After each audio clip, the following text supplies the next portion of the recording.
So, ayan guys, may nabili ako isang pirasong gulyasan. So, hindi naman siya sobrang sariwa, kaya gagataan ko lang siya. So, hinugasan ko muna siya, ipinagayat ko lang siya ng ganyan. Madalang lang kami nakakabili ng ganitong isda, kasi nga minsan ubusan talaga siya. Siyempre, masarap talaga ang ganitong isda, no? Masarap to sa paksiw, pero nag-crave ako ngayon ng ginataan. So, gagataan ko siya. So, may siniperate akong 3 piraso. Ilalahok ko naman siya sa gulay sa susunod na araw. Lalagyan ko siya ng salt. And then, imikos-mikos na natin yan, char. Ibabad ko muna siya for about 1 minute. Para mano talaga yung asin sa kaniyang laman. After 1 minute nga na maibabad ko yung gulyasan. So, ayan, ipinrito ko na nga siya. So, nasa inyo kung ipiprito nyo ba yung gulyasan o hindi. So, depende lang talaga yan sa trip ninyo. Pwede din namang diretsong gataan ninyo. So, pagkatapos ko siyang maiprito, ayan, isit aside ko muna siya. Lalagay na ako ng oil. Igisa ko lang sibuyas.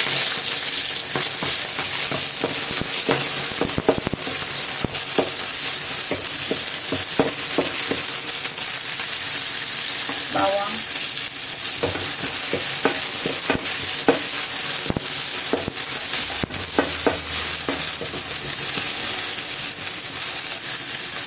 Luya. Siyempre, hindi mawawala ang siling anghang.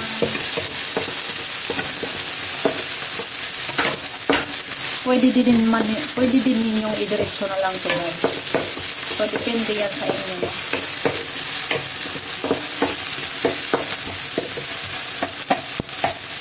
Ito na yung unang gata.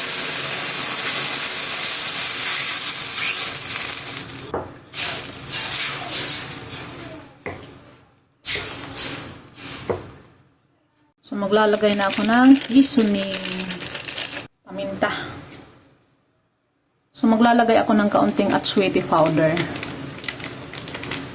Gusto ko yung aking ginataan ngayon medyo madilaw-dilaw. Para siyang may luyang dilaw. Option na lang yan, guys.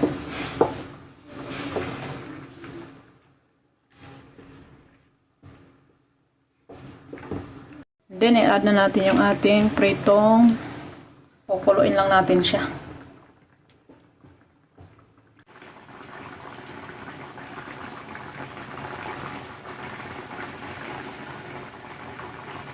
Then, baliktarin natin para yung kabilang side naman. Ang ating pakukuluan.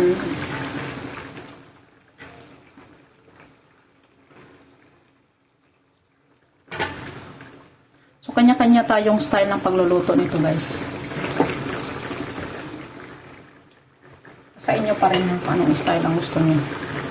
So, titikman ko muna ang lasa.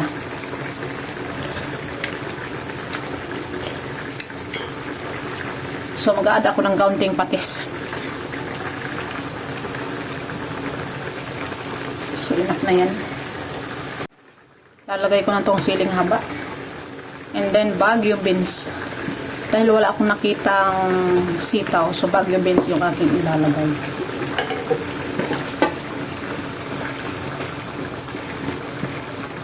Pakuluin muna natin siya saglit hanggang sa maluto yung Baguio beans.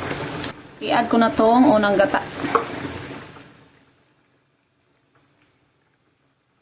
So, dahan-dahan lang natin haluin para hindi madurog yung ating isda.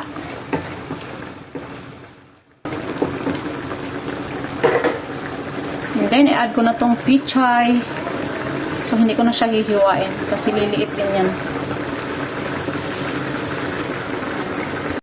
And then, i-add ko tong aking spring onion.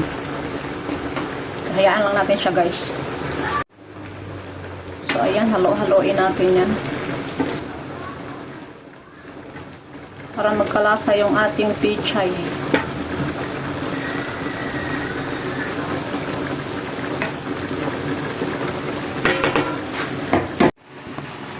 So, okay na yan siya. Yung aking ginataang gulyasan with pichay and Baguio beans. Ala Nura version, char! So, thank you for watching. Ayan, ready na yung aming dinner.